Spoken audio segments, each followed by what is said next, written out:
For more on the developing news coming out of Iran, let's bring in Greg Valliere. He's AGF U.S. policy strategist. He's joining us on the phone. We also want to bring in our panel for the next 90 minutes. David Nelson is Belpointe Asset Management Chief Strategist, and Rick Newman of Yahoo Finance is here with us as well. Greg, I want to start with you in looking at whether this is indeed a de-escalation. As Inez just said, that's how the market seems to be interpreting it, that perhaps these strikes were symbolic on the part of Iran. What's your take? I'd love to believe it, Julie, but I'm not sure I do. I think it's a little premature to say all clear. We first of all have to hear if Trump is strident or Trump is conciliatory in about an hour. But I think there are many factions in Iran, and I think some of those factions probably are arguing right this minute that they haven't done enough. Greg, one of the things you talk about is the consequence of all of this, and eventually you say the consequence of this crisis will be the United States leaving Iraq, which is what I hear analysts say is what Iran wants. So help us understand what that means going forward, if that actually comes about. I think there's still a good chance that Donald Trump will view this as confirming his opinion that it is risky to get involved in the Middle East. Trump, of course, in the last year or so has talked about getting out, about being more of an isolationist. I think this only confirms that view on his part. So, yeah, I do think that maybe not every single troop, but I do think more U.S. troops will leave Iraq, and I think the Iraqi government would be happy.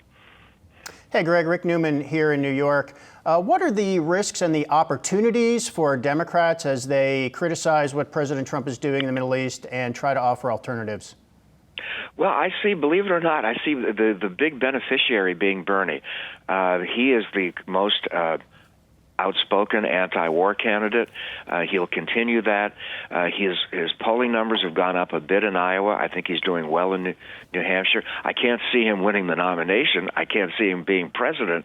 But right now, I think he's capturing the view in the party that we need to cool it. Maybe Trump understands that. Hey, Greg, it's David in New York. I guess I have a question. I don't know the answer to this. What is the missile technology like in Iran? Do they have precision strike capability, the i.e. using of a cruise missile that could have targeted a building and where the loss of life would have been almost guaranteed? They use missiles that hit a very wide base with U.S. military personnel very spread out, and there were a large chance that nobody would be hurt because they could get in the bunkers with advance warning. What's your take on that? Well, I would agree. I think they did not want a precision strike. They wanted to make it vague. Their weapons obviously aren't as sophisticated as ours. I'd also make this point. I think one of the big winners in the last 3-4 days is the U.S. defense sector. I think defense stocks will continue to benefit from a tremendous surge of spending in Washington. This year we're close to $750 billion in defense spending, and I think it's going to go higher.